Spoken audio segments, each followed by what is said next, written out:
জাহান্নামের ভয়াবহতা। আপনি কি প্রস্তুত সেই সফরের জন্য যেখানে ফিরে আসার কোনো পথ নেই? আজরাইল আলাইহিসসালামের সেই ভয়ঙ্কর রূপ আর কবরের অন্ধকার পেরিয়ে আপনার গন্তব্য আজ জাহান্নাম। প্রথমে দেখবেন এক পাপিষ্ট আত্মার সেই বিভীষিকাময় যাত্রা। কেন জাহান্নামের আগুন আজ কালো বর্ণ ধারণ করেছে, কেন সেখানে মৃত্যু হবে না, আবার শান্তিও মিলবে না। এরপর উন্মোচিত হবে মূর্তি পূজারী, খ্রিস্টান, ইহুদি এবং সবচেয়ে ভয়াবহ সেই মুনাফিকদের চূড়ান্ত পরিণতি, যারা সত্যকে জেনেও অস্বীকার করেছে। তাদের জন্য কি অপেক্ষা করছে সে আগুনের গহ্বরে? হে আদম সন্তান, এই আর্তনাদ আপনারই জন্য। কোরআন ও সহিহ হাদিসের অকাট্য দলিলে দেখুন আপনার আমলনামা কি আপনাকে বাঁচাবে নাকি গ্রাস করবে সেই চিরস্থায়ী আগুনে। শেষ পর্যন্ত দেখুন, হয়তো এটি আপনার ফেরার শেষ সুযোগ। কল্পনা করুন সেই অন্তিম মুহূর্তটি যখন নশ্বর পৃথিবীর আগে ধীরে ধীরে নিভে আসছে। আপনার চারপাশের প্রিয়জনদের কান্না আপনার কানে পৌঁছাচ্ছে না, কারণ আপনার সামনে তখন উন্মোচিত হয়েছে পরকালের সেই চিরন্তন পর্দা। একজন পাপিষ্ট মানুষ যে সারা জীবন তার মহান স্রষ্টাকে ভুলেছিল, তার সামনে যখন মালাকুল মউত, আমরা যাকে আজরাইল নামে জানি, সে যখন এক ভয়ঙ্কর রূপে আবির্ভূত হন, তখন তার চেহারায় ফুটে ওঠে এক অবর্ণনীয় বিভীষিকা। তার অপবিত্র আত্মা দেহ থেকে বের হতে অস্বীকার করে, শরীরের প্রতিটি রন্ধ্রে লুকিয়ে পড়তে চায়। তখন মালাকুল মউত এবং আযাবের ফেরেশতারা অত্যন্ত কঠোরভাবে তাকে প্রহার করতে করতে সেই আত্মা বের করে আনেন। আউযু বিল্লাহি মিনাশ শাইতানির রাজিম। সেই দিন সে আত্মার জন্য আসমানের কোনো দরজা খোলা হবে না, বরং তাকে অত্যন্ত লাঞ্ছনার সাথে জমিনে নিক্ষেপ করা হবে। হাসরের ময়দানে দীর্ঘ বিচারের বিভীষিকা শেষে যখন পাপিষ্ঠের আমলনামা তার বাম হাতে বা পেছন দিক থেকে দেওয়া হবে, তখন সে বুঝতে পারবে তার গন্তব্য এখন চিরস্থায়ী দুর্ভোগের ঘর জাহান্নাম। সে আত্মা যখন জাহান্নামের দরজার দিকে এগোবে, সে কয়েক মাইল দূর থেকেই জাহান্নামের সেই প্রলয়ঙ্কারী গর্জন শুনতে পাবে। পবিত্র কোরআনে মহান আল্লাহ বলেছেন, যখন তাদের দূরবর্তী স্থান থেকে দেখা হবে, তারা জাহান্নামের ক্রোধ ও প্রচণ্ড গর্জন শুনতে পারবে। সূরা ফুরকান আয়াত 12। এই গর্জনটি কেবল কোনো শব্দের প্রতিধ্বনি নয়, এটি জাহান্নামের সেই ক্ষুধার্ত আর্তনাদ, যা অবাধ্যদের গ্রাস করার জন্য কোটি বছর ধরে অপেক্ষা করছে। স্রষ্টা আমাদের বারবার সাবধান করেছেন যেন আমরা এই ভয়ঙ্কর গন্তব্য থেকে নিজেদের রক্ষা করতে পারি। জাহান্নামের আগুনের সেই নিকষ কালো রূপ। জাহান্নামের আগুন আমাদের পৃথিবীর আগুনের মতো সাধারণ নয়। সহিহ হাদিসের বর্ণনা অনুযায়ী এই আগুনকে ক্রমাগত 3000 বছর ধরে প্রজ্বলিত করে এর রূপ পরিবর্তন করা হয়েছে। প্রথম 1000 বছর থেকে একে উত্তপ্ত করা হয়েছিল যতক্ষণ না তা লাল বর্ণ ধারণ করেছে। পরবর্তী 1000 বছর উত্তপ্ত করার পর তা উজ্জ্বল সাদা বর্ণ ধারণ করেছে এবং সবশেষে আরও 1000 বছর উত্তপ্ত করার পর বর্তমানে তার ঘোর কৃষ্ণবর্ণ বা নিকষ কালো রূপ ধারণ করেছে। সে আগুন এতটাই ভয়াবহ যে তা কোনো আলো দেয় না, বরং এক নিরেট অন্ধকার গহ্বরে কেবল দহন করে। জাহান্নামের গভীরতা ও বিশালতা। জাহান্নাম একটি অন্তহীন গহ্বর, যার গভীরতা কল্পনা করাও মানুষের সাধ্যের অতীত। রাসূল সাল্লাল্লাহু আলাইহি ওয়াসাল্লাম বলেছেন, একটি বড় পাথর যদি জাহান্নামের মুখ থেকে ফেলে দেওয়া হয়, তবে তার তলদেশে পৌঁছাতে 70 বছর সময় লাগবে। চিন্তা করে দেখুন সেই বিশালকার কারাগারের কথা। একে কিয়ামতের ময়দানে যখন টেনে আনা হবে, তখন এটি 70,000 লাগাম দিয়ে বাঁধা থাকবে এবং প্রতিটি লাগাম ধরে টেনে নিয়ে আসবেন 70,000 অতি শক্তিশালী ফেরেশতা। সেই ফেরেশতারা হবেন অত্যন্ত কঠোর, যাদের হৃদয়ে কোনো মায়া থাকবে না। তারা অপরাধীদের গলায় লোহার উত্তপ্ত শিকল এবং পায়ে ভারী বেড়ি পরিয়ে আগুনের উপর দিয়ে হিচড়ে টেনে নিয়ে যাবে। বেদের বর্ণনাতেও পাপিষ্টদের নরকের সেই গভীর অন্ধকারের কথা বলা হয়েছে, কিন্তু পবিত্র কোরআনের বর্ণনা অনুযায়ী সেখানে পাপিষ্টরা যখন আগুনে দগ্ধ হবে এবং তাদের চামড়া পুড়ে ছাই হয়ে যাবে, তখন মহান আল্লাহ তাৎক্ষণিকভাবে আবার নতুন চামড়া সৃষ্টি করবেন, যাতে তারা অবিরাম শাস্তির স্বাদ গ্রহণ করতে পারে। জাহান্নামের 7টি বিভীষিকাময় স্তর। জাহান্নাম এক স্তর বিশিষ্ট কোনো সাধারণ জায়গা নয়। অপরাধের মাত্রা এবং কুফরির প্রকৃতি অনুযায়ী এর 7টি প্রধান দরজা বা স্তর রয়েছে। প্রতিটি স্তরের শাস্তি তার উপরের স্তরের চেয়ে কয়েক হাজার গুণ বেশি কঠোর। প্রথম স্তরের নাম জাহান্নাম, যেখানে মূলত পাপিষ্ঠ মুসলিমদের সাময়িক স্থান হবে। এর পরের স্তর লাজা, যা মানুষের গায়ের চামড়া ও মাংস হাড় থেকে আলাদা করে দেবে। হুতামা হলো সে স্তর যা সরাসরি মানুষের শরীর ভেদ করে হৃদয়ে গিয়ে চাবুক মারবে। এরপর পর্যায়ক্রমে সাইর, সাকার, জাহিম এবং সর্বশেষ গভীরতম স্তর হলো হাও ইয়া। সবচেয়ে গভীর স্তরটি নির্দিষ্ট করা হয়েছে মুনাফিক বা কপটদের জন্য। এই স্তরগুলো নিচের দিকে ক্রমাগত সংকুচিত এবং শাস্তিতে অনেক বেশি তীব্র। পাপিষ্টরা যখন সেখানে নিক্ষিপ্ত হবে, তারা যন্ত্রণায় চিৎকার করে জাহান্নামের প্রহরী মালিক আলাইহিসসালাম নামক ফেরেশতাকে ডাকবে এবং মিনতি করবে যেন তাদের মৃত্যু দিয়ে এই যন্ত্রণা শেষ করা হয়। কিন্তু মহাপ্রলয়ের এই প্রান্তরে উত্তর আসবে, না, তোমাদের এখানেই চিরকাল পৌঁছতে হবে। হে আমার পরম প্রিয় আদম সন্তান, এই বিবরণটি কোনো কাল্পনিক গল্প বা রূপকথা নয়। এটি আপনার ও আমার জন্য এক পরম মমতাময়ী সতর্কতা। আমরা আজ দুনিয়ার মোহে পড়ে সুউচ্চ অট্টালিকা গড়তে ব্যস্ত, কিন্তু সেই অন্ধকার কবর আর জাহান্নামের লেলিহান শিখার কথা কি একবারও নিভৃতে ভেবেছি? আমাদের ধমনীর রক্ত একই আদি পিতা আদমের। তাই আমি আর্তনাদ করে বলছি, এখনই সময় তওবা করে সেই দয়াময় রবের দিকে ফিরে আসার। আউযুবিল্লাহি মিনাল জাহান্নাম। জাহান্নামে যাবে কারা? হে আমার পরম প্রিয় আদম সন্তান, হে আমার আদরের ভাই ও বোন, আমরা কি একবারও নিভৃতে বসে ভেবে দেখেছি এই বিশাল মহাবিশ্ব, তার মাঝে আমাদের এই ক্ষণস্থায়ী জীবন, এর শেষ কোথায়?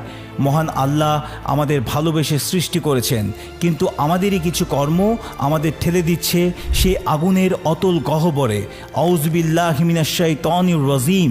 আমরা সেই পাপিষ্ঠদের দল থেকে আল্লাহর কাছে আশ্রয় চাই। আল্লাহ আমাদের বিবেক দিয়েছেন সত্য চেনার জন্য। আসুন আজ আমরা নিজেদের আমলনামার দর্পণে দেখে নিই কারা হবে সেই চিরস্থায়ী আগুনের জ্বালানি। পবিত্র কোরআন ও বিশ্বনবী সাল্লাল্লাহু আলাইহি সাল্লামের পবিত্র জবানের বর্ণনায় সেই দুর্ভাগা মানুষের পরিচয় স্পষ্ট করে দেওয়া হয়েছে। সালাত বর্জনকারী ও স্রষ্টার অবাধ্য জন। জাহান্নামের যাত্রী হওয়ার প্রধান এবং প্রথম কারণ হল মহান রব্বুল আলামিনের ইবাদত থেকে মুখ ফিরিয়ে নেওয়া। পবিত্র কোরআনের সূরা মুদ্দাসসিরের 42 থেকে 43 নম্বর আয়াত এক অত্যন্ত করুণ দৃশ্যের অবতারণা করা হয়েছে। জান্নাতীরা যখন জাহান্নামের অতল গহ্বরে নিক্ষিপ্ত অপরাধীদের করুণ দশা দেখবে, তখন তারা মায়া ভরা কণ্ঠে জিজ্ঞেস করবে, তোমাদের কিসে সাকার নামক এই ভয়াবহ জাহান্নামে নিক্ষেপ করলো? তখন সেই অপরাধীরা হাহাকার করে চিৎকার করে বলবে, আমরা পৃথিবীতে সালাত আদায়কারীদের অন্তর্ভুক্ত ছিলাম না। চিন্তা করুন সেই মুহূর্তের কথা, যে সালাত ছিল মুমিনের মেরাজ, সে সালাত ছিল স্রষ্টার সাথে সরাসরি মিলনের সেতু। সেই সেতু যারা অবহেলা ভেঙে ফেলেছে, আজ তারা আগুনের লেলিহান শিখায় দগ্ধ হচ্ছে। অহংকারী, অত্যাচারী ও দাম্ভিক শাসক। রাসূল সাল্লাল্লাহু আলাইহি সাল্লামের পবিত্র হাদিসে এসেছে, যার অন্তরে সরিষা দানা পরিমাণ অহংকার থাকবে সে জান্নাতে প্রবেশ করতে পারবে না। জাহান্নাম হবে সেই সব মানুষের ঠিকানা যারা পৃথিবীতে ক্ষমতার দাপটে ধরাকে সরা জ্ঞান করত, যারা দুর্বল মানুষের উপর জুলুম করেছে, অন্যের ভিটেমাটি দখল করেছে কিংবা সাধারণ মানুষকে লাঞ্ছিত করেছে। জাহান্নামের আগুন আজ তাদের গ্রাস করার জন্য ফুঁসছে। আজ আপনি হয়তো দুনিয়ার কোনো উঁচু পদে বসে মানুষের হক নষ্ট করছেন, কিন্তু মনে রাখবেন জাহান্নামের প্রতিটি শিখা আপনার সেই অহংকারের চামড়াকে পুড়িয়ে ছাই করে দেবে। আর ইসলাম আমাদের শিখিয়েছে যে অহংকার কেবল মহান আল্লাহর চাদর। যে ব্যক্তি তা কেড়ে নিতে চায় তাকে আল্লাহ তাআলা অপমানিত করে জাহান্নামের অতল তলে নিক্ষেপ করবেন। সুদখোর ও এতিমদের সম্পদ আত্মসাৎকারী। পবিত্র কোরআনে সুদকে আল্লাহর বিরুদ্ধে যুদ্ধে সামিল বলা হয়েছে। রাসূল সাল্লাল্লাহু আলাইহি সাল্লাম মিরাজের সেই ভয়ঙ্কর রাতে একদল লোককে দেখেছিলেন যাদের পেট ছিল বিশাল বিশাল ঘরের মতো এবং সেই পেটের ভেতর সাপগুলো কিলবিল করছিল। এরা ছিল সেই সব সুদখোর যারা মানুষের রক্ত চুষে সম্পদ গড়েছিল।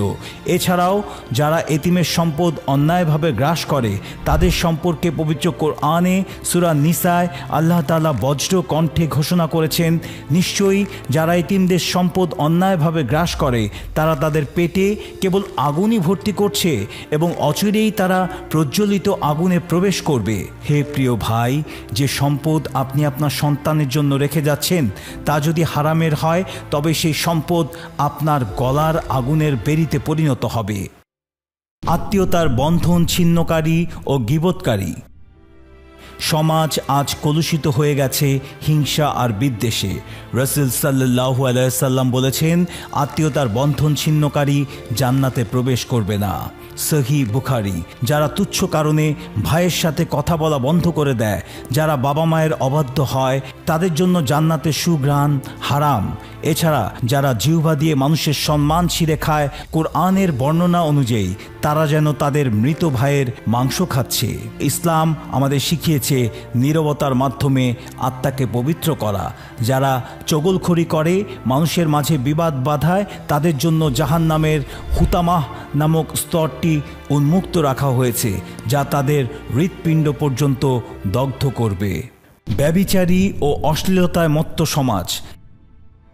আজকের দুনিয়ায় অশ্লীলতা যখন বিনোদনের নাম নিয়েছে, তখন সহিহ হাদিসের সতর্কতা আমাদের কানে আর্তনাদ হয়ে বাজে। রাসূল সাল্লাল্লাহু আলাইহি সাল্লাম মিরাজের রাতে একটি আগুনের চুল্লি দেখেছিলেন, যার ওপরের দিকটা ছিল সংকীর্ণ আর নিচের দিকটা ছিল বিশাল। সেখানে উলঙ্গ নারী পুরুষরা যন্ত্রণায় চিৎকার করছিল। এরা ছিল পৃথিবীর ব্যভিচারী ও ব্যভিচারিণী। আউযুবিল্লাহি মিনাল ফাওয়াহিশ। আমরা সেই চারিত্রিক পতন থেকে আল্লাহর কাছে আশ্রয় চাই। হে আমার প্রিয় মানুষ, আপনি যে পথেই থাকুন না কেন, মৃত্যুর আগে তওবা করে ফিরে আসার সুযোগ এখনও আছে। জাহান্নামের এই ভয়ঙ্কর যাত্রী হওয়ার চেয়ে স্রষ্টার প্রিয় বান্দা হওয়া কি অনেক বেশি আনন্দের নয়? আসুন আজই আমরা আল্লাহর কাছে কান্নাকাটি করি, আমাদের অপরাধগুলো স্বীকার করি। ইনশাআল্লাহ আল্লাহ পরম দয়ালু, তিনি আমাদের ক্ষমা করবেন। আউযুবিল্লাহি মিনান নার। আমরা আল্লাহর কাছে সে আগুন থেকে নিরাপত্তা চাই যা মানুষের হাড়কে পিষে ছাই করে দেয়। আমিন। মুশরিক ও মূর্তি পূজারীদের ভয়াবহ পরিণতি, বিভ্রান্তি থেকে আগুনের গহ্বরে।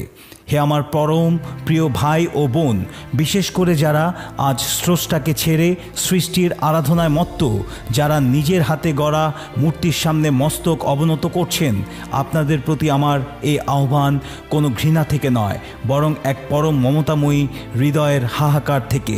আমরা সবাই সেই এক মহান রব্বুল আলামিনের সৃষ্টি, যিনি আমাদের অস্তিত্ব দিয়েছেন, যিনি আমাদের নিঃশ্বাস সচল রেখেছেন। কিন্তু হায়, মানুষ আজ সেই দয়াময় স্রষ্টাকে ভুলে পাথরের মূর্তিকে উপাস্য বানিয়ে নিয়েছে। পবিত্র কোরআনে মহান আল্লাহ স্পষ্টভাবে ঘোষণা করেছেন, নিশ্চয় শিরক বা অংশীবাদ হচ্ছে সবচেয়ে বড় জুলুম। শিরক হলো স্রষ্টার সার্বভৌমত্বের ওপর এক জঘন্য কুঠারাঘাত, যা মহান আল্লাহ কখনোই ক্ষমা করবেন না, যদি না মানুষ মৃত্যুর আগে তওবা করে। আউযুবিল্লাহি মিনাশ শিরকি ওয়াল কুফর। আমরা সেই অন্ধকার থেকে আল্লাহর কাছে আশ্রয় চাই। আল্লাহ আমাদের সত্য চেনার তৌফিক দিন। উপাস্যদের অসারতা ও হাসরের সেই লাঞ্ছনা। কল্পনা করুন সেই বিচার দিবসের দৃশ্য। যারা মূর্তি পূজা করত তারা সেদিন তাদের উপাস্যদের কাছে সাহায্যের জন্য চিৎকার করবে, কিন্তু পাথর বা ধাতু দিয়ে তৈরি সেসব মূর্তি কি সেদিন কথা বলবে? কখনো না। পবিত্র কোরআনের সূরা আম্বিয়ায় আল্লাহ তাআলা এক ভয়ঙ্কর সত্য উন্মোচন করেছেন, নিশ্চয়ই তোমরা এবং আল্লাহ ছাড়া তোমরা যাদের ইবাদত করতে তারা সবাই হবে জাহান্নামের ইন্ধন। হে মুশরিক ভাই, যে মূর্তিকে আপনি আজ দুধ দিয়ে স্নান করাচ্ছেন বা যার সামনে ধূপ জ্বালাচ্ছেন, কিয়ামতের দিন সেই মূর্তিগুলোকেই আগুনের বিশাল বিশাল কয়লা হিসেবে জাহান্নামে নিক্ষেপ করা হবে। এটি হবে আপনার জন্য এক পরম মানসিক আযাব, যে উপাস্যদের আপনি রক্ষাকর্তা ভাবতেন, আজ তারাই আপনার সাথে আগুনের জ্বালানি হয়ে জ্বলছে। হিন্দু ধর্মগ্রন্থ বেদেও বলা হয়েছিল, কিন্তু মানুষ সেই সত্যকে বিসর্জন দিয়ে ভ্রান্তির সাগরে ডুবেছে।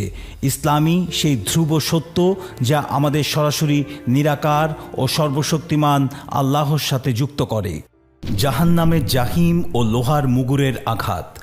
মূর্তি পূজারীদের জন্য নির্ধারিত হয়েছে জাহান্নামের জাহিম নামক এক বিশাল অগ্নিকুণ্ড। সহি হাদিসের বর্ণনা অনুযায়ী মুশরিকদের হাসরের ময়দান থেকে যখন জাহান্নামের দিকে নিয়ে যাওয়া হবে, তখন তাদের গলায় ৭৫ হাত দীর্ঘ আগুনের শিকল পরানো হবে। ফেরেশতারা অত্যন্ত নির্দয়ভাবে তাদের চুলের ঝুঁটি ধরে আগুনের দিকে টেনে নিয়ে যাবে। তারা যখন যন্ত্রণায় আর্তনাদ করবে, তখন আজাবের ফেরেশতারা বিশাল বিশাল লোহার হাতুড়ি বা মুগুর দিয়ে তাদের মাথায় ও পিঠে আঘাত করবেন। রাসূল সাল্লাল্লাহু আলাইহি সাল্লাম বলেছেন, সেই হাতুড়িগুলো এতটাই ভারী যে যদি তা পৃথিবীর কোনো সুউচ্চ পাহাড়ের উপর রাখা হতো, তবে পাহাড়টি নিমেষেই ধূলিসাৎ হয়ে মাটির সাথে মিশে যেত। আউযু বিল্লাহ। সেই আঘাতে তাদের খুলি ও হাড় চূর্ণ বিচূর্ণ হয়ে যাবে, কিন্তু তাদের মৃত্যু হবে না, যাতে তারা প্রতি মুহূর্তে শাস্তির তীব্র স্বাদ গ্রহণ করতে পারে। সূরা হজ ২১ থেকে ২২ নম্বর আয়াত। জাক্কুম বৃক্ষ ও ফুটন্ত পানির সেই তৃষ্ণা। মূর্তি পূজারীদের ক্ষুধা ও তৃষ্ণা হবে তাদের জন্য আরেক আযাব। যখন তারা ক্ষুধার জ্বালায় ছটফট করবে, তখন তাদের খেতে দেওয়া হবে জাক্কুম বৃক্ষের ফল। এই বৃক্ষটি জাহান্নামের একেবারে তলদেশ থেকে গজায় এবং এর ফলগুলো দেখতে ভয়ঙ্কর শয়তানের মাথার মতো। পবিত্র কোরআনে বলা হয়েছে, এই ফল পেটে যাওয়ার সাথে সাথে তা তেলের তলানির মতো টকবক করে ফুটতে থাকবে। এরপর যখন তারা তৃষ্ণায় কাতর হয়ে পানির জন্য চিৎকার করবে, তখন তাদের দেয়া হবে হামিম বা অত্যন্ত ফুটন্ত পানি। এই পানি পান করা মাত্রই তাদের পেটের নাড়িভুড়ি ছিন্ন ভিন্ন হয়ে মলদ্বার দিয়ে বেরিয়ে আসবে। আউযু বিল্লাহ মিনান নার। স্রষ্টার এই ন্যায় বিচার কতই না কঠোর। বেদের মতো প্রাচীন গ্রন্থেও পাপিষ্ঠদের নরকের অন্ধকূপে নিক্ষিপ্ত হওয়ার কথা বলা হয়েছে, কিন্তু পবিত্র কোরআন আমাদের চোখে আঙ্গুল দিয়ে দেখিয়ে দিচ্ছে সেই ভয়াবহতার প্রতিটি ধাপ। বিষাক্ত প্রাণীকুল ও চিরস্থায়ী বন্দিত্ব। জাহান্নামে মুশরিকদের জন্য অপেক্ষা করছে উটের মতো বিশালাকার বিষাক্ত সাপ এবং গাধার মতো বড় বিচ্ছুর দল। একবার যদি সেই বিচ্ছু কাউকে দংশন করে, তবে তার বিষের তীব্র যন্ত্রণা ৪০ বছর পর্যন্ত শেষ হবে না। তাদের জন্য কোনো দয়ালু সুপারিশকারী থাকবে না, কোনো বন্ধু থাকবে না। তারা সেখানে অনন্তকাল থাকবে, যেখানে মৃত্যু হবে না। যে বেঁচে যাবে আবার জীবনও থাকবে না, যে শান্তি পাবে। ইনশাআল্লাহ আমাদের এই আর্তনাদ যদি আজ কোনো বিভ্রান্ত মানুষের হৃদয়ে পৌঁছায়, তবে হয়তো সেই আগুনের দহন থেকে মুক্তি পাবে। হে মূর্তি পূজারী ভাই, একবার ঠান্ডা মাথায় ভেবে দেখুন যে মূর্তি নড়াচড়া করতে পারে না, যে মাছি তাড়াতে পারে না, সে আপনাকে এই মহাপ্রলয় থেকে কিভাবে বাঁচাবে? ইসলামই একমাত্র ধর্ম যা আপনাকে শেখায় আপনার মাথা কেবল সেই মহান স্রষ্টার সামনেই নত হবে, যিনি আপনাকে সৃষ্টি করেছেন। আউযু বিল্লাহ। এখনই সময় সেই মূর্তির মোহ ত্যাগ করে এক আল্লাহর তৌহিদের ছায়াতলে আসার, নয়তো জাহান্নামের সেই চিরস্থায়ী অপমান ও লেলিহান শিখা আপনার জন্য প্রস্তুত হয়ে আছে। মুনাফিক, খ্রিস্টান ও ইহুদিদের পরকালীন পরিণতি। ভণ্ডামি ও কুফরি বনাম মহান সত্য। হে আমার পরম প্রিয় মানবজাতি, আমরা এই প্রামাণ্যচিত্রের এক চূড়ান্ত এবং অত্যন্ত সংবেদনশীল অংশে উপনীত হয়েছি। আজ আমরা কথা বলবো সেই সব দুর্ভাগা মানুষদের নিয়ে, যারা সত্যকে জানার পরও অস্বীকার করেছে, কিংবা যারা ধর্মের লেবাস পরে অন্তরে বিষ লালন করেছে। স্রষ্টা আমাদের সৃষ্টির সেরা জীব হিসেবে পাঠিয়েছেন, কিন্তু আমাদেরই কিছু মানুষের কপটতা, হঠকারিতা আমাদের ঠেলে দিচ্ছে জাহান্নামের অতল তলে। আউযু বিল্লাহ মিনাশ শাইতানির রাজিম। আমরা সেই পাপিষ্ঠদের দল থেকে এবং অন্তরের নিফাক বা ভণ্ডামি থেকে আল্লাহর কাছে আশ্রয় চাই। আসুন আজ আমরা নিজেদের হৃদয়ে সেই মায়া ভরা আর্তনাদ শুনি, যা আমাদের জাহান্নামের সেই চিরস্থায়ী অপমান থেকে বাঁচাতে পারে। মুনাফিকদের ভয়াবহ গহ্বর ও সর্বনিম্ন স্তর। ইসলামে মুনাফিকি বা ভণ্ডামিকে সবচেয়ে ঘৃণ্য ও ভয়ঙ্কর অপরাধ হিসেবে চিহ্নিত করা হয়েছে। এরা ছিল সেই সব মানুষ যারা জনসমক্ষে নিজেদের মুসলিম দাবি করত, কিন্তু গোপনে ইসলামের শিকড় কাটতে মত্ত ছিল। পবিত্র কোরআনের সূরা নিসায় 145 নম্বর আয়াত, মহান আল্লাহ এক বজ্র কণ্ঠে ঘোষণা করেছেন, নিশ্চয়ই মুনাফিকদের স্থান হবে জাহান্নামের সর্বনিম্ন স্তরে হাওইয়াহ। চিন্তা করুন, যারা সরাসরি কাফের বা মুশরিক তাদের চেয়েও ভয়াবহ শাস্তি হবে মুনাফিকদের, কারণ তারা সত্য নিয়ে উপহাস করেছে এবং মুমিনদের সরলতার সুযোগ নিয়ে ধোঁকা দিয়েছে। তাদের জন্য জাহান্নামে এমন এক অন্ধকার গহ্বর অপেক্ষা করছে যেখানে আগুনের চাপ হবে অকল্পনীয়। রাসূল সাল্লাল্লাহু আলাইহি সাল্লাম বলেছেন, মুনাফিকের লক্ষণ তিনটি: মিথ্যা বলা, প্রতিশ্রুতি ভঙ্গ করা এবং আমানতের খেয়ানত করা। হে আমার ভাই, আমরা কি আজ নিজেদের মধ্যে এই লক্ষণগুলো দেখতে পাই না? যদি পাই তবে মনে রাখুন, জাহান্নামের সেই তলদেশ আমাদেরই গ্রাস করার জন্য মুখিয়ে আছে। আউযুবিল্লাহ। মুনাফিকি থেকে বাঁচার একমাত্র উপায় হলো চরিত্র ও অন্তরের পূর্ণ বিশুদ্ধতা। খ্রিস্টান ও ইহুদিদের তৃত্ববাদ ও অবাধ্যতা। হে আহলে কিতাব তথা ইহুদি ও খ্রিস্টান ভাই বোন, মুসা আলাইহিসসালাম এবং ঈসা আলাইহিসসালাম উভয়ই এক অদ্বিতীয় আল্লাহর ইবাদতের দাওয়াত নিয়ে এসেছিলেন, কিন্তু হায়, মানুষ আজ সেই তাওহীদের বাণীকে বিকৃত করে ফেলেছে। যারা আজ যিশুকে বা ঈসা আলাইহিসসালামকে আল্লাহর পুত্র দাবি করে কিংবা যারা তৃত্ববাদে বিশ্বাস করে, পবিত্র কোরআন আপনাদের অত্যন্ত কঠোরভাবে সতর্ক করে বলছে, যারা বলে যে আল্লাহ তিনজনের একজন, তারা অবশ্যই কুফরি করছে। সূরা মাইদা 73 নম্বর আয়াত। বাইবেলও অবিশ্বাসীদের জন্য আগুন ও গন্ধকের হ্রদের কথা বলা হয়েছে, কিন্তু ইসলাম পূর্ণাঙ্গ সত্য নিয়ে এসেছে যে আল্লাহ এক ও অদ্বিতীয়, তার কোনো স্ত্রী বা সন্তান নেই। যারা নবী মুহাম্মদ সাল্লাল্লাহু আলাইহি সাল্লামকে শেষ নবী হিসেবে গ্রহণ করেনি, তারা মূলত তাদের নিজেদের নবী মুসা আলাইহিস সালাম এবং ঈসা আলাইহিস সালামের সেই সুসংবাদকেই অস্বীকার করেছে যা তারা দিয়ে গিয়েছিলেন। তাদের জন্য পরকালে কোনো সুপারিশকারী থাকবে না এবং তারা চিরকাল জাহান্নামের আগুনে দগ্ধ হবে। জাহান্নামীদের খাদ্য ও পানীয়ের বিভৎসতা। জাহান্নামে এইসব অপরাধীদের জন্য যে আপ্যায়ন প্রস্তুত রাখা হয়েছে তা শুনলে আপনার হৃৎপিণ্ড কেঁপে উঠবে।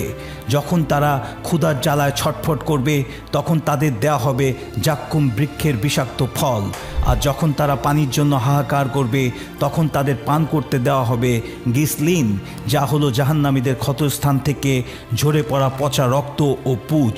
মাশাআল্লাহ, স্রষ্টা আমাদের এই ভয়াবহতা থেকে বারবার সাবধান করেছেন। তাদের জন্য পানীয় হিসেবে আরও থাকবে সাদিদ বা গরম তামা গলানো পানির মতো তরল, যা তাদের মুখমণ্ডলের কাছে নেওয়া মাত্রই মুখের চামড়া খসে পড়বে। বাইবেলে এক ধনী ব্যক্তির কথা বলা আছে যে আগুনের শিখায় দগ্ধ হয়ে এক ফোঁটা পানির জন্য আর্তনাদ করছিল, কিন্তু পরকালে সেই সুযোগ থাকবে না। ইসলামী একমাত্র সত্য ধর্ম যা আপনাকে পরকালীন এই তৃষ্ণা ও ক্ষুধা থেকে মুক্তির গ্যারান্টি দেয় একমাত্র একনিষ্ঠ ইবাদতের মাধ্যমে। নবীগণের অবমাননাকারী ও অবাধ্য মুসলিমদের দহন। শুধু অমুসলিম নয়, সেই সব নামধারী মুসলিমদের কথাও ভাবুন যারা নবীর সুন্নাহকে অবমাননা করেছে। রাসূল সাল্লাল্লাহু আলাইহি সাল্লাম বলেছেন, জাহান্নামের সবচেয়ে হালকা শাস্তি হবে এক ব্যক্তিকে এমন এক জোড়া আগুনের জুতা পরানো হবে যার উত্তাপে তার মাথার মগজ ভাতের হাড়ির মতো ফুটতে থাকবে। সুবহানাল্লাহ, যদি এই সামান্য শাস্তি আমরা সহ্য করতে না পারি, তবে সেই ভয়াবহ আগুনের সামনে আমাদের দশা কি হবে? যারা কিয়ামতের দিন নবী মুহাম্মদ সাল্লাল্লাহু আলাইহি সাল্লামের শাফায়াত পাবে না, তাদের চেয়ে হতভাগা আর কেউ নেই। মাশাআল্লাহ, আল্লাহ তাআলা যেমন শাস্তি দানে কঠোর, তেমনি তিনি পরম দয়ালু। তিনি নিজেই বলেছেন, হে আমার বান্দারা, যারা নিজেদের উপর জুলুম করেছো, তোমরা আল্লাহর রহমত থেকে নিরাশ হও না। সূরা জুমার 53 নম্বর আয়াত। হে পরম প্রিয় মানবজাতি, এই দীর্ঘ সফরটি আপনাদের মনে আতঙ্ক সৃষ্টির জন্য নয়, বরং সত্যের পথে ফিরিয়ে আনার জন্য। আমরা আজ এক ক্লান্তিকর পৃথিবীর যাত্রী। আমাদের প্রতিটি নিঃশ্বাস আমাদের কবরের দিকে এগিয়ে নিয়ে যাচ্ছে। হে মূর্তি পূজারী ভাই, হে খ্রিস্টান ও ইহুদি ভাই বোন, হে আমাদের মুসলিম তরুণ সমাজ, আসুন আমরা সবাই এক হই। আমাদের স্রষ্টা এক, আমাদের গন্তব্য এক। যদি আমরা আজ আমাদের অহংকার ও ভ্রান্ত বিশ্বাস ত্যাগ করে সে মহান রব্বুল আলামিনের সামনে সিজদায় অবনত হই, তবে এই জাহান্নামের প্রতিটি শিখা আমাদের জন্য জান্নাতের ফুলে পরিণত হতে পারে। আউযুবিল্লাহি মিনান নার। আমরা সেই আগুন থেকে আল্লাহর কাছে আশ্রয় চাই। হে আল্লাহ, তুমি আমাদের এই ক্ষুদ্র প্রচেষ্টাকে কবুল করো। তুমি সমগ্র মানব জাতিকে হেদায়েত দান করো। মুসা, ঈসা এবং মুহাম্মদ সাল্লাল্লাহু আলাইহি সাল্লামের প্রতি যে শাশ্বত সম্মান ও ভালোবাসা আমাদের হৃদয়ে আছে, তা যেন আমাদের জান্নাতের পথে পরিচালিত করে। আমিন।